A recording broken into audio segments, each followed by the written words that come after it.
Bayangkan, 2 hari menghilang di dalam kebun bambu. Seorang anak kecil kembali dengan wajah pucat, namun senyumannya tetap sama. Tapi ada yang berbeda, ia tidak pulang sendirian. Ada seorang teman yang tak bisa dilihat orang lain. Sejak hari itu, tawa kecil selalu terdengar di rumahnya. Bukan hanya tawa Adit, tapi juga suara dari dunia yang tak kasat mata. Inilah kisah menyeramkan, 2 hari hilang di kebun bambu, pulangnya bawa teman tak kasat mata. Apakah benar ia menemukan sahabat? Atau justru, membawa pulang kutukan? Sore itu, langit mulai meredup, matahari pelan-pelan tenggelam di balik perbukitan, dan suara jangkrik mulai terdengar dari balik semak-semak. Adit, bocah 10 tahun yang dikenal aktif dan penuh rasa ingin tahu, sedang asyik bermain bersama beberapa temannya di pinggir desa. Ia selalu memiliki keberanian yang lebih besar dibandingkan anak-anak lain, terutama saat menyangkut hal-hal yang berbau misteri. Ketika teman-temannya memilih berhenti di tepi kebun bambu, Adit justru penasaran untuk masuk lebih dalam. Konon kebun itu adalah tempat yang dianggap angker oleh orang-orang tua di desa. Banyak cerita tentang suara-suara aneh, bayangan yang bergerak sendiri, dan kisah orang yang tersesat tanpa bisa keluar selama berjam-jam. Namun, bagi Adit, rasa penasaran jauh lebih besar daripada rasa takut yang ditanamkan cerita-cerita tersebut. Aku cuma sebentar saja, kok, ucapnya sambil melangkah masuk ke dalam kerapatan bambu. Awalnya, anak-anak yang lain hanya menertawakan keberanian Adit dan menganggapnya sebagai tantangan. Mereka bersorak kecil, mengatakan Adit hanya mencari perhatian. Tetapi setelah beberapa menit berlalu dan suara Adit tak terdengar lagi, suasana mulai berubah. Mereka mencoba memanggil, meneriakkan namanya berkali-kali, namun yang terdengar hanya gema suara mereka sendiri yang dipantulkan batang-batang bambu. Rasa takut perlahan menjalar, membuat mereka saling menatap dengan wajah pucat. Tidak ada satupun yang berani menyusul ke dalam kebun bambu yang terkenal dengan cerita mistis itu. Akhirnya mereka memutuskan pulang, berharap Adit segera keluar sendiri. Ketika malam turun, orang tua Adit mulai cemas karena anaknya tidak juga kembali. Sang ibu bolak-balik ke teras rumah, matanya menatap jalanan desa yang semakin gelap. Sang ayah, yang awalnya mencoba menenangkan, akhirnya ikut panik. Laporan pun segera disebarkan ke tetangga dan kepala desa. Warga berdatangan membawa obor dan senter, bersiap mencari ke dalam kebun bambu. Namun langkah mereka terasa berat, karena desas-desus tentang kebun itu kembali berputar di kepala. Beberapa orang bahkan berbisik bahwa kebun bambu tidak sekadar hutan biasa, melainkan gerbang ke dunia lain. Malam itu, pencarian pertama pun dimulai, dan semua berharap Adit segera ditemukan. Malam itu, udara di desa menjadi lebih dingin dari biasanya, seolah kebun bambu menyedot hangat dari sekitarnya. Warga yang membawa obor dan senter berjalan beriringan, menyusuri jalan setapak menuju kebun bambu tempat terakhir Adit terlihat. Suara dedaunan bergesekan, disertai suara bambu yang berderak, membuat bulu kuduk siapapun yang lewat meremang. Kepala desa memimpin pencarian, sambil memberi aba-aba agar warga tetap bersama-sama dan tidak berpencar. Kalau ada yang dengar suara Adit, jangan langsung kejar sendiri.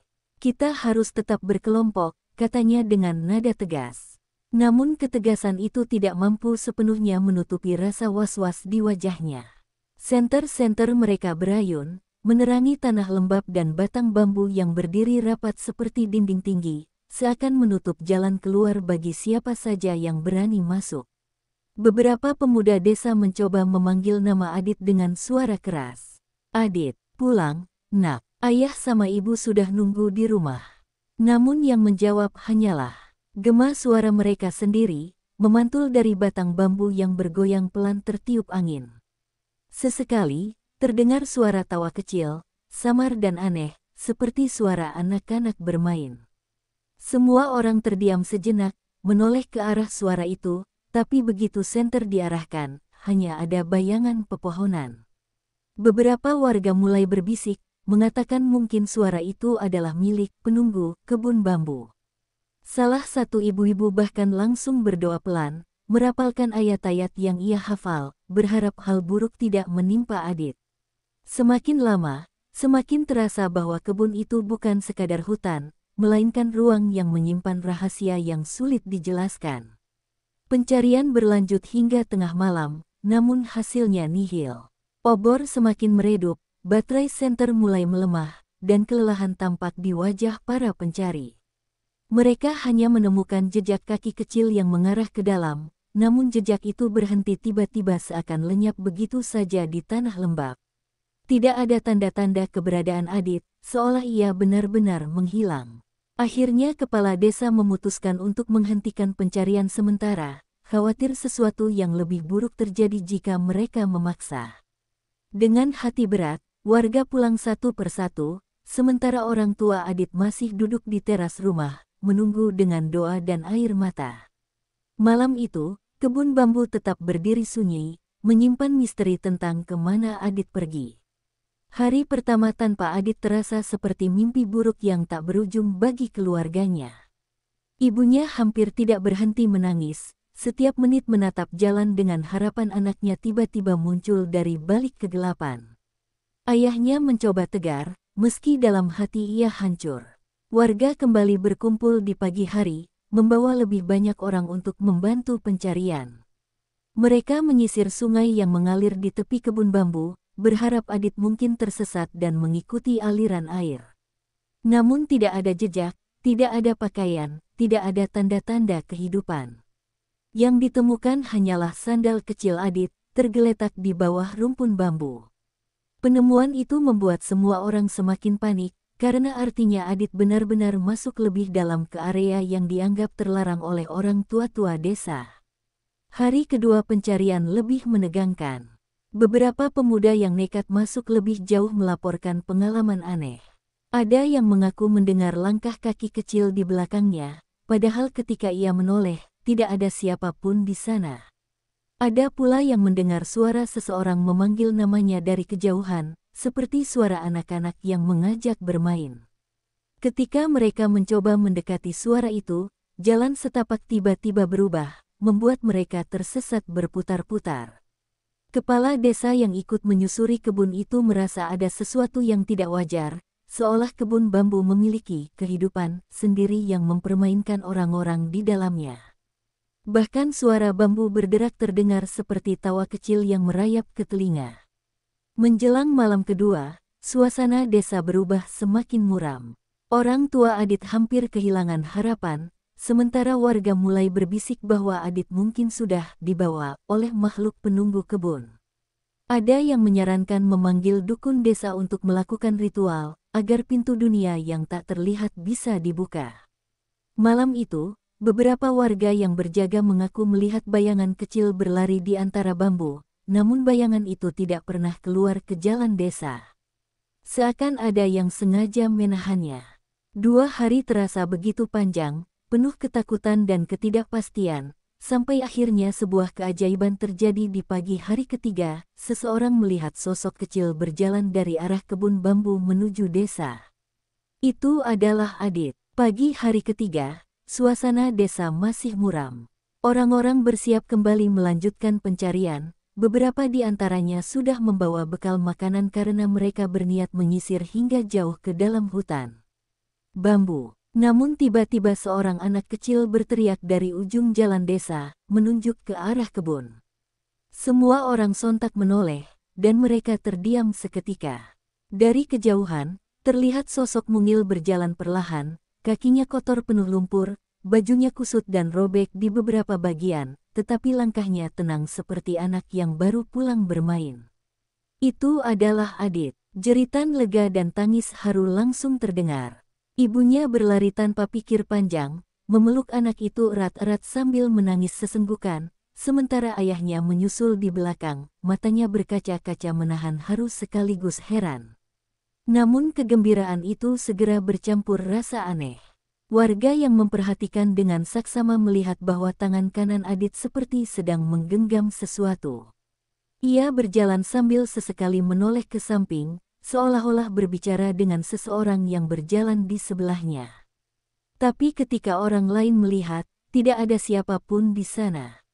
Yang mereka lihat hanyalah tangan Adit yang menggenggam udara kosong. "Adit, kamu pegang apa?" tanya salah satu warga, setengah bercanda, tapi Adit hanya tersenyum dan menjawab singkat, "Ini temanku, Raka." Suasana yang tadinya penuh haru berubah perlahan menjadi hening. Orang-orang saling pandang, beberapa menelan ludah, sementara sebagian lain mulai berbisik pelan tentang sesuatu yang tidak beres dengan kepulangan anak itu. Ketika diajak pulang ke rumah, Adit tampak sangat biasa, seolah 2 hari itu tidak berarti apa-apa. Ia bercerita kepada ibunya bahwa selama ini ia hanya bermain, makan, dan tidur bersama Raka. Tidak ada rasa takut, tidak ada rasa lapar yang berarti. Yang lebih membuat merinding, ia menceritakan bagaimana Raka selalu menemaninya, menggandeng tangannya, bahkan menunjukkannya jalan pulang.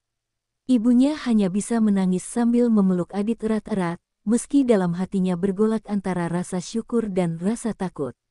Ayahnya, meski berusaha tersenyum, tak bisa menghilangkan rasa dingin yang merayap di tulangnya ketika mendengar nama Raka disebut berulang kali.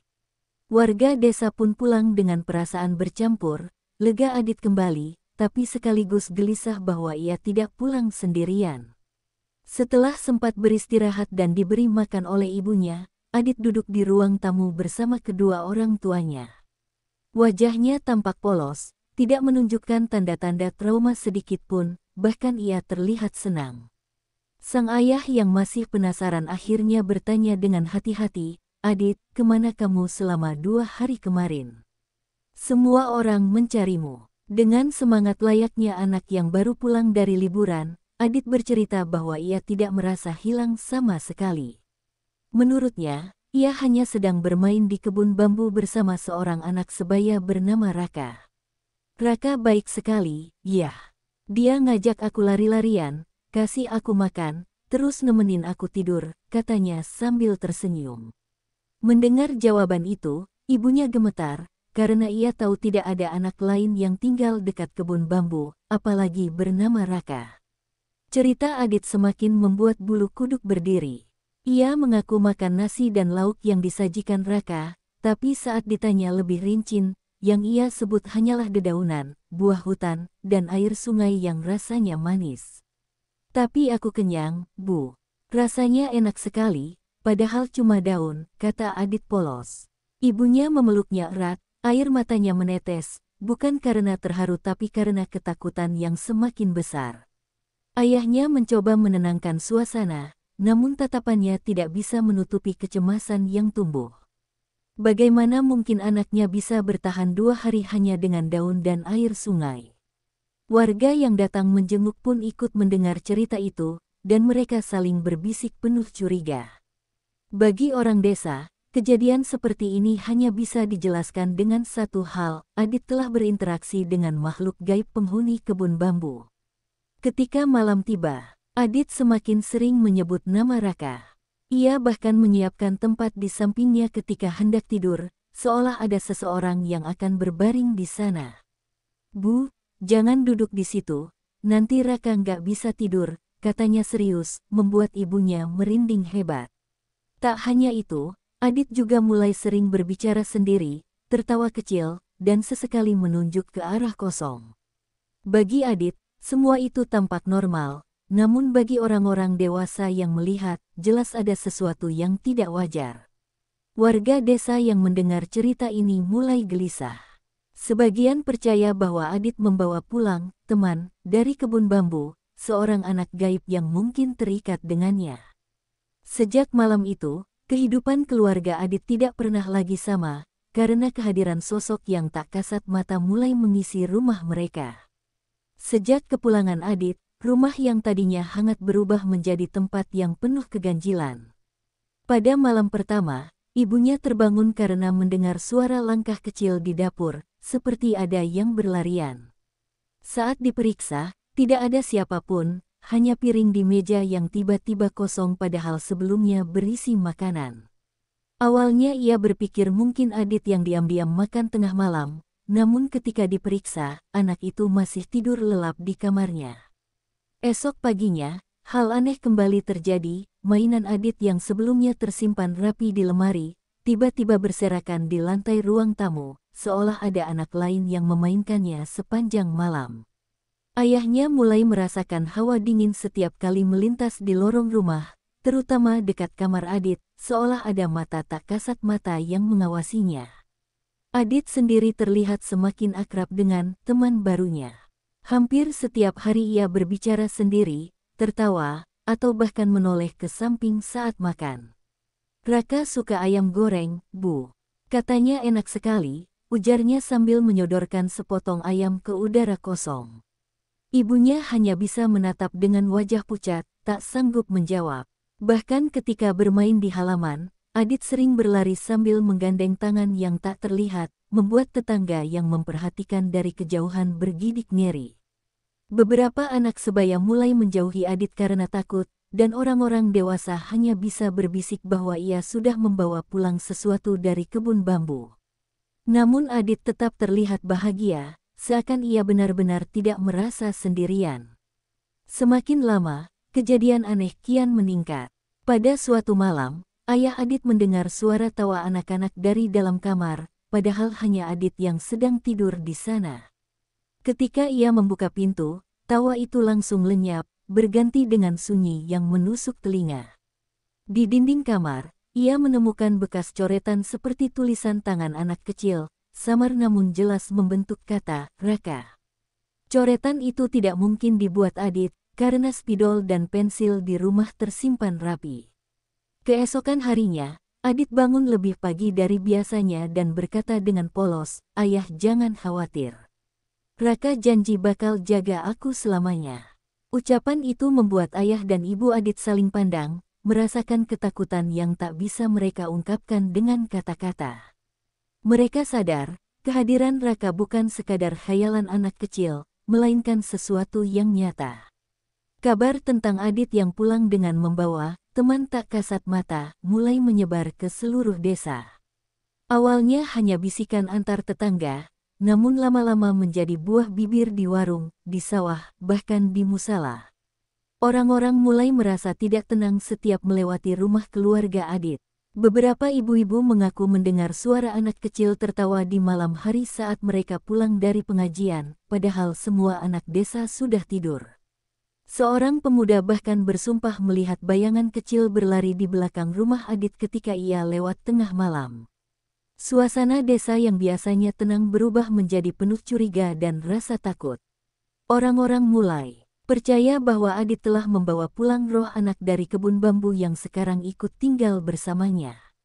Akibat gosip itu, keluarga Adit perlahan mulai dijauhi. Anak-anak sebaya tidak lagi mau bermain dengan Adit karena takut ikut diganggu oleh sosok bernama Raka. Ketika Adit datang ke sekolah, beberapa murid lain berbisik-bisik, mengatakan ia aneh karena suka bicara sendiri. Guru pun memperhatikan perubahan itu, namun tak tahu harus berbuat apa selain menegur anak-anak agar tidak mengejek.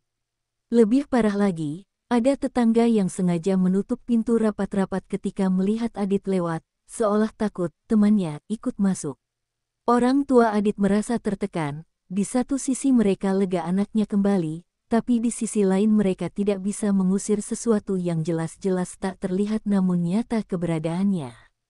Ketegangan semakin memuncak ketika kepala desa mengundang beberapa orang tua untuk membicarakan hal ini. Beberapa warga menyarankan agar keluarga Adit melakukan ritual pembersihan rumah, atau bahkan meminta dukun desa turun tangan. Namun ada juga yang khawatir, takut ritual itu justru membuat teman Adit marah. Dalam rapat kecil itu, suasana hening ketika seorang tetua desa berkata dengan lirih, "Anak itu tidak pulang sendirian. Kalau roh sudah memilihnya, maka roh itu tidak akan pergi begitu saja." Ucapan itu membuat semua orang merinding, terutama ayah dan ibu Adit yang hadir di sana. Mereka semakin sadar, persoalan ini tidak bisa dianggap ringan. Raka bukan sekadar khayalan, ia benar-benar ada, dan kini seluruh desa mulai merasakan keberadaannya. Malam itu, sekitar pukul 12, ayah Adit terbangun karena mendengar suara berisik dari kamar anaknya. Awalnya ia mengira Adit hanya gelisah dalam tidurnya, namun suara yang terdengar terlalu jelas, mainan jatuh, tawa kecil, dan bunyi benda yang dipukul-pukul. Dengan langkah pelan, ia berjalan menuju kamar Adit. Jantungnya berdebar tak karuan, hawa dingin menyelimuti lorong rumah. Begitu pintu kamar dibuka sedikit, matanya langsung membelalak. Di dalam, Adit duduk di lantai sambil tertawa. Mainan-mainan yang biasanya diam kini bergerak sendiri, berputar dan berguling tanpa disentuh siapapun. Sesekali Adit menoleh ke arah kosong di sampingnya, lalu berkata riang, "Hore, Raka jago banget mainnya." Ayahnya terpaku, tubuhnya kaku seolah kehilangan tenaga. Ia tahu itu bukan mimpi, karena suara mainan yang saling bertabrakan terdengar nyata di telinganya. Perlahan ia mendorong pintu lebih lebar, berharap bisa melihat sesuatu, namun yang terlihat hanya Adit yang bercanda dengan udara kosong. Mainan-mainan berhenti seketika begitu pintu terbuka penuh, ruangan kembali sunyi, dan hanya Adit yang menatap ayahnya dengan senyum lebar. "Ayah, kenapa bengong? Ini Raka, ayah. Dia mau tinggal di sini," katanya polos sambil menunjuk ke sebelahnya. Pandangan mata Adit begitu serius, seolah ia benar-benar melihat seseorang berdiri di sana. Ayahnya merinding hebat, keringat dingin mengucur di pelipisnya, namun ia tidak berani bertanya lebih jauh. Setelah itu, kejadian semakin aneh. Adit mulai menuntut agar ada ruang khusus untuk Raka. Ia tidak mau tidur sendirian, selalu meminta ibunya menyiapkan bantal dan selimut untuk temannya. Kadangkala, ibunya mendengar pintu kamar terbuka dan tertutup sendiri pada tengah malam. Suara langkah kaki kecil terdengar berlari-lari di lorong, namun ketika diperiksa, tidak ada siapapun. Bahkan anjing tetangga yang biasanya galak selalu menggonggong ke arah rumah Adit setiap malam, bulunya berdiri seperti melihat sesuatu yang tak terlihat oleh manusia. Malam itu menjadi awal kepastian bagi ayah dan ibu Adit, mereka tidak bisa lagi menyangkal. Sosok bernama Raka benar-benar hadir, meski tidak semua orang bisa melihatnya. Keresahan warga yang semakin besar membuat ayah Adit akhirnya menyerah dan memanggil seorang dukun desa terkenal, Mbah Karto, yang sering diminta bantuan ketika ada hal-hal gaib. Malam itu, rumah keluarga Adit dipenuhi beberapa warga yang ingin menyaksikan atau sekadar berjaga. Mbah Karto datang membawa dupa, air dalam kendi tanah liat, dan seikat daun-daun kering yang berbau menyengat. Suasana berubah mencekam sejak ia menyalakan dupa, asap tipis memenuhi ruangan, menimbulkan bayangan aneh di dinding rumah. Adit yang biasanya ceria tiba-tiba tampak murung, matanya menatap kosong ke arah pintu. Dia nggak suka, "Yah, jangan usir Raka," ucapnya lirih, membuat bulu kuduk semua orang berdiri. Ritual dimulai dengan pembacaan mantra. Setiap kali doa dilantunkan, bambu-bambu di luar rumah berderak keras, seperti ada angin besar yang mengguncangnya, padahal malam itu udara tenang. Adit mulai gelisah, tubuhnya gemetar, keringat bercucuran meski udara dingin. Ia menutup telinganya rapat-rapat, menjerit, "Berhenti. Raka kesakitan. Jangan sakiti dia." Teriakan itu begitu memilukan hingga ibunya ikut menangis dan hampir menghentikan ritual. Namun Mbah Karto tetap melanjutkan, menaburkan air kendi ke sudut-sudut rumah, suaranya semakin keras memanggil-manggil agar roh asing itu kembali ke tempat asalnya. Di luar rumah, beberapa warga mengaku mendengar suara tangisan anak kecil dari arah kebun bambu, seolah ada yang menjawab jeritan Adit. Namun pada akhirnya, ritual itu tidak membawa hasil. Suara tangisan hilang begitu saja, dan rumah kembali sunyi, tetapi hawa dingin tidak pergi. Adit pingsan di pelukan ibunya, wajahnya pucat, bibirnya bergetar seperti berbisik nama Raka. Mbah Karto menghela napas berat, wajahnya penuh keringat meski ia tidak banyak bergerak. "Roh itu sudah terikat," katanya dengan suara serak. "Dia datang bukan untuk sekadar main-main. Ada janji yang mengikatnya pada Adit, dan itu tidak bisa diputus begitu saja." Suasana rumah hening, hanya terdengar tangisan pelan sang ibu. Warga yang tadinya berharap mendapat kelegaan justru pulang dengan rasa takut yang lebih besar. Mereka sadar, persoalan ini belum selesai. Raka masih ada di sana, bersembunyi di balik bayangan, dan tidak akan pernah benar-benar pergi. Malam setelah ritual gagal, rumah Adit terasa semakin sunyi sekaligus berat. Ibunya tidak bisa tidur, hanya duduk di samping tempat tidur Adit yang masih lemah. Di wajah kecil itu tampak kepolosan yang tak berubah, tetapi setiap kali bibirnya bergerak menyebut nama Raka, bulu kuduk siapapun yang mendengar langsung berdiri. Sekitar tengah malam, Adit membuka matanya perlahan, menatap ibunya dengan senyum samar. "Bu, jangan takut, Raka janji akan jaga aku selamanya.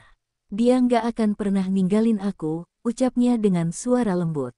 Ibunya terdiam, air mata mengalir deras, antara lega karena anaknya merasa aman, dan takut karena janji itu bukan berasal dari sesuatu yang bisa dilihat.